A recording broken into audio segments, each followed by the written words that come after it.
ganitong mga tinatawag na style sa pagtawid sa ilog baha, kung saan ang lubid ay sabihin natin straight, no? Ang problema nito ay kung kapag nasa gitna na siya at lulundo yung lubid, so magkakaroon ng tinatawag na V.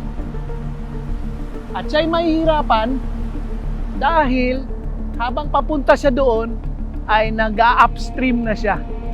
So itong ganitong paraan ay ang paraang mali. Ngayon, ito yung wastong pagtawid na kung saan yung ating primary anchor at ang secondary anchor ay nakadiagonal in relation sa agos ng tubig. So mapapansin natin, yung ating tagatawid ng tubig ay tinutulak lamang ng agos, kaya mabilis.